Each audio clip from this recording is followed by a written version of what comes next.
নমস্কাৰ প্ৰিয় দৰ্শক, মই মীৰাই আপোনালোকক স্বাগতম জনাইছোঁ। আজিৰ এই ভিডিঅ'টো আপোনালোকৰ বাবে। মানুহে কিয় লয় কুকুৰৰ জন্ম? কি পাপৰ কাৰণে মানুহে কুকুৰ ৰূপে জন্ম ল'বলগীয়া হয়? এই ভিডিঅ'টোত আপোনালোকক ইয়াৰ বিষয়ে জনাব বিচাৰিছোঁ। ভিডিঅ'টো আৰম্ভ কৰাৰ আগতে দৰ্শকসকল, আপোনালোকে যিসকলে চেনেলটো ছাবস্ক্ৰাইব কৰা নাই তেওঁলোকক অনুৰোধ জনালোঁ চেনেলটো ছাবস্ক্ৰাইব কৰিবলৈ। তেতিয়াহ'লে আহক ভিডিঅ'টো আৰম্ভ কৰোঁ। প্ৰিয় দৰ্শক, আমাৰ ধৰ্ম গ্ৰন্থত জীৱনৰ লগে লগে মৃত্যুৰ পিছতো আত্মা কোন গৰ্ভত জন্ম লাভ কৰে সেই বিষয়ে আলোচনা কৰা আছে। শাস্ত্ৰ অনুসৰি মানুহে নিজৰ কৰ্ম অনুসৰি মৃত্যুৰ পিছত জন্ম লাভ কৰে। যদি কোনো মানুহৰ পাপ নথকাৰ দৰে হয়, তেতিয়াহ'লে সেইজন মানুহে এই পৃথিৱীত পুনৰ দ্বিতীয়বাৰ জন্ম ল'বলগীয়া নহয়, কাৰণ সেই মানুহৰ মোক্ষপ্ৰাপ্তি হয়। কিন্তু যিসকল মানুহে বেয়া কৰ্ম কৰে, বহুতো পাপ কৰে, তেওঁলোকক প্ৰেতৰ গৰ্ভত জন্ম ল'বলৈ নিদিয়ে। এনেকুৱা গৰ্ভত জন্ম দিয়ে যে তেওঁলোকে নিজৰ কষ্টবোৰ কেতিয়াও আনৰ আগত প্ৰকাশ কৰিব নোৱাৰে। লগতে তেওঁলোকে নিজৰ মল মূত্ৰ খাই ডাঙৰ হ'বলগীয়া হয়। সকলোৰে লাঠিৰ কোব খাবলগীয়া হয় আৰু মানুহে তেওঁলোকক লাঠি মাৰি খেদি দিয়ে, যেনেকুৱা এটা কুকুৰৰ লগত হয়। দৰ্শকসকল, আজি আপোনালোকৰ বাবে এনেকুৱা এটি সত্য ঘটনাৰ ওপৰত নিৰ্ধাৰিত কাহিনী লৈ আহিছোঁ, য'ত এটা আঘাতপ্ৰাপ্ত কুকুৰে ভগৱান শ্ৰী ৰামৰ ওচৰত নিজৰ ন্যায় বিচাৰি প্ৰাৰ্থনা কৰে। আৰু এই কাহিনীটোৰ শেষত আপোনালোকে জানিব পাৰিব মানুহে কুকুৰ হৈ জন্ম লাভ কৰাৰ বিষয়ে। আহকচোন কাহিনীটোৰ মাজলৈ আগবাঢ়ো। ৰামায়ণৰ সময়ৰ কথা আছিল। ভগৱান ৰাম অযোধ্যাত বহি ৰাজ্য শাসন কৰিছিল। ৰাজসভাত তেওঁ সকলোৰে বাবে ন্যায় কৰিছিল। সিদিনাখনৰ ন্যায় কৰা শেষ হোৱাৰ পিছত ভাতৃ লক্ষ্মণক তেওঁ ক'লে, লক্ষ্মণ, বাহিৰৰ পৰা চাই আহা, কোনো বাকী ৰোৱা নাইতো?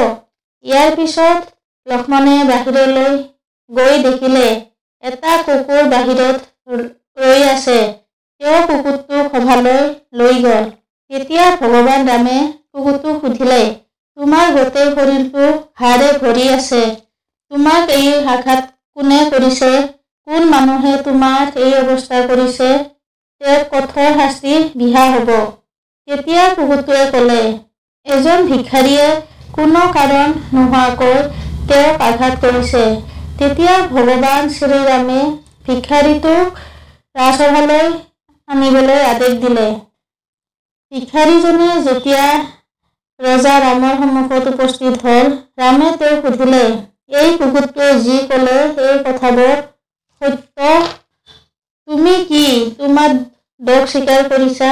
তেতিয়া ভিক্ষাৰীজনে ক'লে, হে ৰজা, মোৰ বহুত ভোক লাগিছিল, সেইকাৰণে মই একো ভাবিব পৰা নাছিলোঁ। সেইকাৰণে এই কুকুৰটোক মই এনেকৈ মাৰিছিলোঁ। তেতিয়া ভগৱান ৰামে বহুত চিন্তা ভাৱনা কৰিব ধৰিলে। তেওঁ বুজিব পৰা নাছিল কুকুৰটোৰ লগত তেওঁ কেনেকৈ ন্যায় কৰে।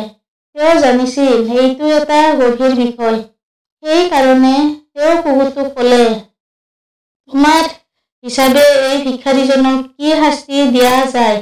ৰজা ৰামৰ এই কথা শুনি মন্ত্ৰীসকলে ক'লে, মহাৰাজা, আপুনি এইবোৰ কি কৰিছে? ৰামে তেওঁলোকক শান্ত হৈ থাকিবলৈ ক'লে। তেতিয়া কুকুৰটোৱে ভগৱান ৰামক ক'লে, এই ভিক্ষাৰীটোক কলিংগ মঠৰ ধৰ্মগুৰু বনাই দিয়ক। ইয়াৰ পিছত মন্ত্ৰীসকলে নিজকে নিয়ন্ত্ৰণ কৰিব নোৱাৰিলে। তেওঁলোকে সকলোৱে ৰজাক প্ৰশ্ন কৰিলে, এইটো কি ধৰণৰ শাস্তি? তেতিয়া প্ৰভুৰামে ক'লে, আপোনালোকে নিজে কুকুৰটোক সুধি লওক, কুকুৰটোৱে কিয় এই শাস্তি দিব বিচাৰে।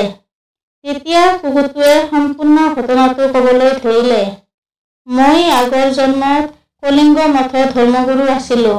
এইটো এটা ডাঙৰ পদ আছিল। সেইকাৰণে মোৰ মনত বহুত অহংকাৰ হৈছিল আৰু মই কেতিয়াও মানুহৰ লগত ন্যায় কৰা নাছিলোঁ। মই নিজৰ স্বাৰ্থৰ বাবে সকলো বিচাৰ কৰিছিলোঁ। মই সকলোৰে লগত চিঞৰি চিঞৰি কথা কৈছিলোঁ। মই নিজক নিয়ন্ত্ৰণ কৰাৰ বহুত চেষ্টা কৰিছিলোঁ, কিন্তু মই নিজক নিয়ন্ত্ৰণ কৰিব পৰা নাছিলোঁ। মোৰ অতি অহংকাৰৰ বাবে নিজে নিজকে হেৰুৱাই পেলাইছিলোঁ।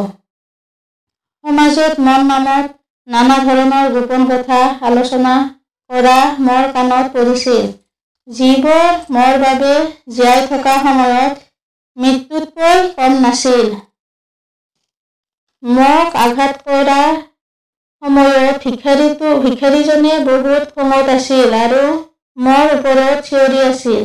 এই কাৰণে ধৰ্মগুৰু হোৱাৰ পিছত তেওঁ শক্তি পাব, নিজকে এনেকৈ বিনাশৰ মুখলৈ আগবাঢ়িব, যেনেকৈ মই কৰিছিলোঁ। দৰ্শকসকল, কি কাৰণত ধৰ্মগুৰু কুকুৰৰ গৰ্ভত জন্ম লাভ কৰিবলগীয়া হৈছিল বুজি পালেনে?